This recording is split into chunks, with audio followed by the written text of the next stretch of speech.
Hi everyone, it's Linda from LindaZ in Arlington Heights, Illinois. Today I want to show you some very fun, quick, easy, and hopefully good techniques on sewing buttonholes on a knit fabric.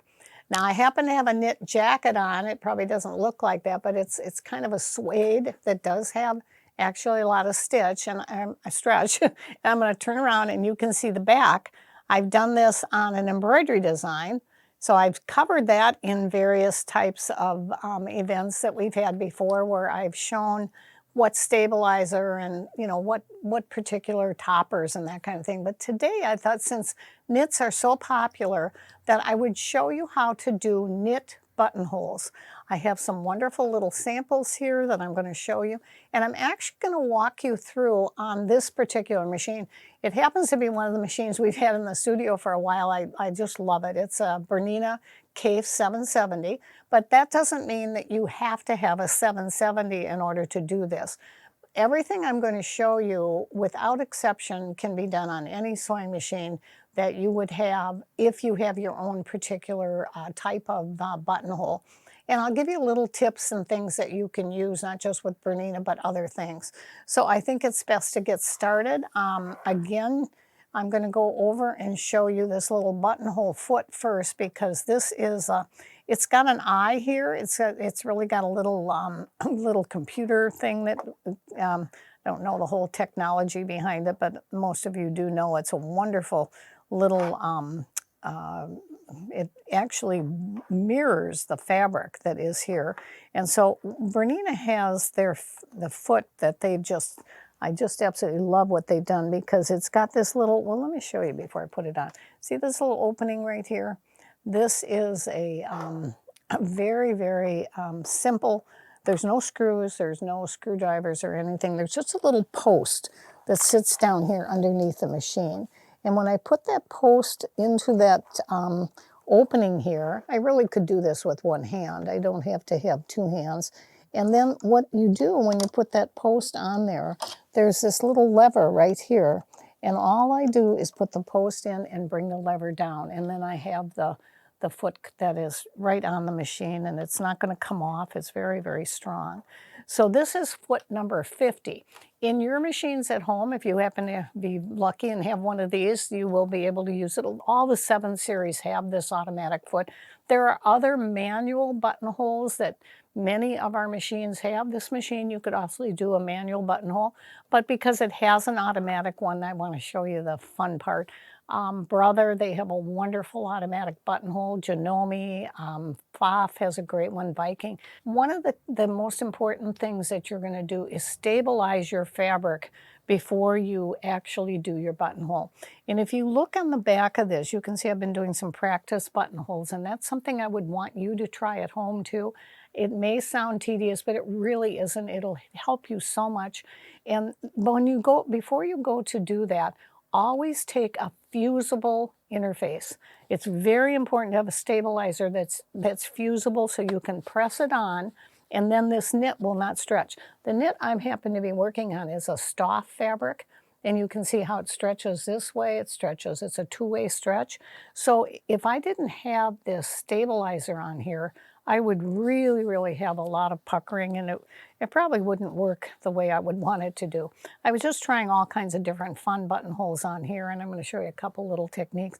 Take a ruler and take I love these Clover chalk markers, and take it and just make a nice straight line across your fabric.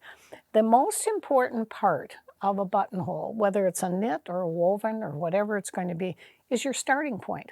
Now, I know many people want you to do the starting point, the ending point, and then the straight line. Very seldom do I have to do all of that. The most important thing for me when I'm doing, especially with an automatic buttonholer, is that I want to know exactly where I'm going to start so that the next buttonhole will be the exact same place. And of course, if I'm going down a shirt or I'm going to do something on maybe a duvet cover or a pocket, I would definitely want to know where the line is going to go, where the next buttonhole would want to go. That's something that no automatic buttonhole can do for you.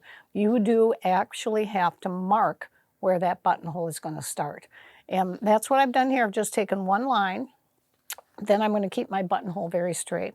So let me go to the screen because I want to show you how simple it is to set up on your machine for buttonholes. So I'm starting at the home screen, which shows you a regular foot. That means for regular utility stitching or embroidery or quilting in the hoop or labels or whatever. But I'm not going to do the quilting. I'm going to go to the utility. So I want to go there, and it's very interesting. Do you see what's on the screen right now? The last video that I was doing, I was actually doing it on this machine, and do you see what's on there? It actually shows the walking foot, because that's what I was doing before. Now, I do not want to use a walking foot this time. I want to use a buttonhole, which I've already clicked on, but say I was in utilities, and see that's all like your straight stitches and whatever. These little icons along the right here are just, there's satin stitches, there's alphabet, and then we come down to the buttonholes. So I'm going to touch the buttonholes, and you can see there's a whole ton of them. I know for a fact that number 53 is a stretch buttonhole, so that's what I'm going to touch. You would want to look in your machine and your manual and find out for whatever machine you own what type of stretch buttonhole that machine will do. And what it does, you can kind of see on the screen here. See the zigzags that are going back and forth? So it would allow a little stretch if you did happen to have that. It's not a necessity when you stabilize. However, I'm going to use the stretch buttonhole because it's still a really good one for this type of fabric. So I've got number 53, and you can see on my foot now, I am going to go ahead. I don't want the 50 walking foot. I want the automatic buttonhole foot, which I know is 3A. So do you see that little star came up? I know it's set for that. So let's go back to the home screen. Oh, and voila, you've got the buttonhole foot that I just put on the machine. The other thing that you would want to do when you're doing this, you want to make sure, remember I talked about pressure on your machine in some of my other videos. This is a knit fabric, and this is your regular pressure. Well, I'm going to actually reduce this pressure because it is a knit. I'm going to go down to maybe 44, 45. I've actually, that's why I do suggest that you do some of these samples like this. You can see I've got some fabric stabilized, and because then you'll know if this is a good, you know, a good setting for you. If it isn't, you can go back to the default, and I could do it a different way, but I just want you to see this.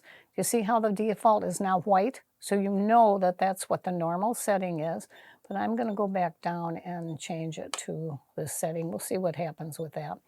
Then the other thing that I'm going to do is make sure that the foot is correct and that the stitch plate is on. We had somebody call the store the other day, and it was, she hadn't bought the machine from us, but we were helping her, and she had, could not for the life of her figure out why all her buttons were grayed out on her machine, and she really wanted to sew on it. And right away we said, have you checked your plate, your stitch plate? And sure enough, she had a straight stitch plate on there, and she wanted to do a zigzag, and of course it wouldn't let her, which is very smart, that it's that smart that it knows, otherwise you would break a needle. So on here we do have the regular, well, let's check this and make sure, and you can see the 9mm, it says it right here, and that's your plate that we definitely want to work with. So we'll get out of that. And all the settings now are all ready to go. I'm going to leave them set up for what is right here. And now I'm going to just do a practice sample. I wanted to show you an actual buttonhole that I've done on this knit fabric, and before I actually show you on the machine itself. And you can see that the two buttonholes are on either side. This is in the front of a, actually this is a pair of pajamas. And what I've done here is I've stabilized that with a little woven type of stabilizer, and it's a fusible stabilizer. So it's very important that it's going to be strong, it's not going to move. And I had a much bigger piece, and then I trimmed it away with a pinking shear. I could actually trim it right to around the buttonhole. That wouldn't matter either. I could do it just like this. It'd go right underneath there. And you know how to take your stabilizer and take it off again, I hope, We've talked about it many times in some of these videos, but if you haven't heard it, what I would do again, I would take this to the iron, especially the Laura Star works so well with it, and I would just give it a little bit of heat and put it right on top of where the stabilizer is, and then right away I'd pull it off. Pull it right off of the stabilizer, and then what happens, I've done that already, I didn't do it right now, and then that way you can go very easily up there and close to the stabilizer. And see, I'm trimming it away after I've actually made the buttonhole. I don't need all that stabilizer around there when I'm trim that off so you can see it. And then I want to turn it to the front so you can see the what we did on the front. This is there, you can see a little bit of the shininess on it, and that's because I had a little bit of the water-soluble stabilizer on top. I'm not going to put it on here because I want you to be able to see it a little bit easier, but this water-soluble stabilizer just keeps that knit from stretching, because otherwise, you see how much it would stretch? I mean, it would be all over the place. And then I'll save this for the last because I have a real fun thing to show you how to open up the buttonholes. So let me move over to the machine and actually show you the buttonhole itself. I took this marker and I just made a nice line. It's probably not real straight, but that's okay. It's my guideline as to where I'm going to start. And I'm going to take and there are other ways to do this. This isn't, you know, the end all to whatever you're going to be doing, but I'm going to put this right in the center. The needle is going to go right in the center. I'm going to put my needle down into the buttonhole. And then, of course, I'm going to lower my buttonhole foot. And now I don't know exactly if I want to make a sample. I want to find my seam here, but you know what? I'll just take this Choco. I'm going to take that buttonhole and make it down to about here. Say that's the one that I really want. So that means when my stitch gets down to this particular marking that I've made, that's as long as I want that buttonhole to be.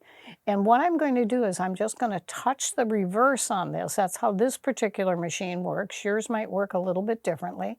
And then it will continue, and then I'm going to step on the foot control again, and it will continue sewing all the way back, and then that same buttonhole will continue to repeat itself over and over. So I'm going to just a little thread off. We don't need it that long there. And I'm going to go ahead and just keep this straight. And see how it's sewing real nice as it comes down. And I'm almost to that blue line, maybe just a couple more stitches. And then I'm going to hit this reverse button. And now what it does is it knows that this is going to be it memorizes the buttonhole. And now it's going to sew back down the right side. And then it's going to do a bar tack. You can see I'm hardly touching it. You want this buttonhole to be very flat because this little eye right here is checking out the fabric and it's keeping it very smooth. Then I'm going to just cut the fabric, or cut the thread, and see what a nice buttonhole that made.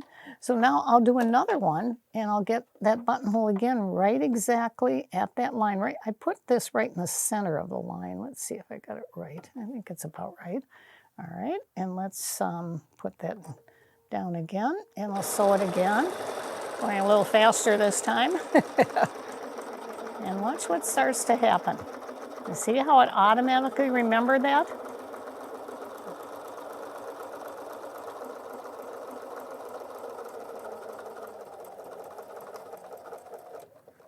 And that button comes on, it tells you that it's done. I'm going to cut the thread. And we have two perfect buttonholes that are totally accurate. They're exactly the same. And the reason they are the same because this little eye memorized it as it came through. I hope that gives you a little bit of an idea of how fun it is to do buttonholes. Make yourselves two little practice samples.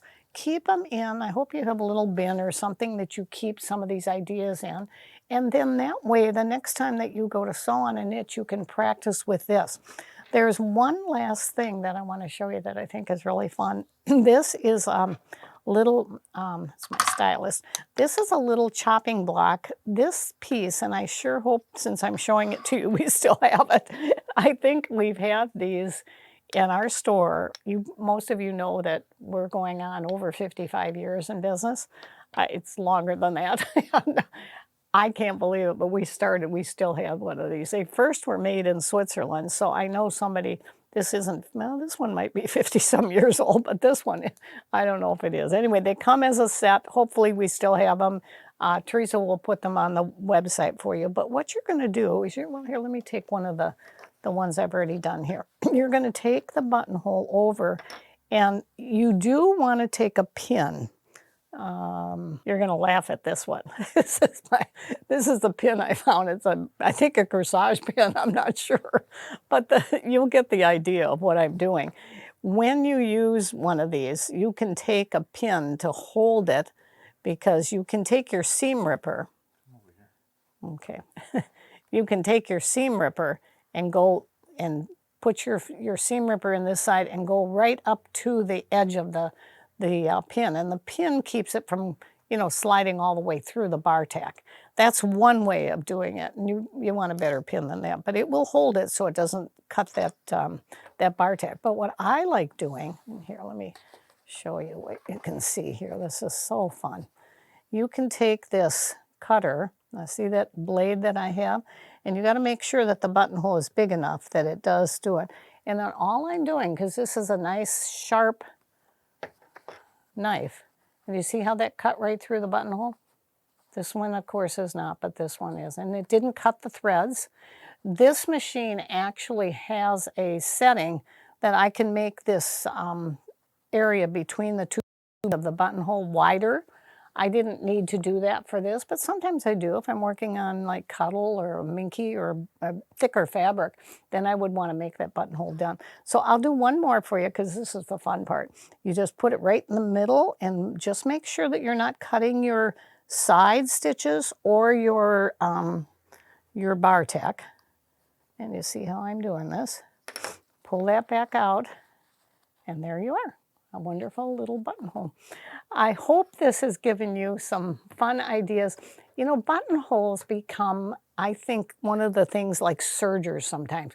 I'm not going to do a pattern if it's got a buttonhole on it. I know we've all been there.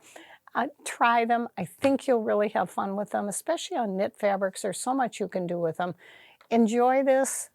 Make your sample, and we'll see you next week. Thanks, everyone.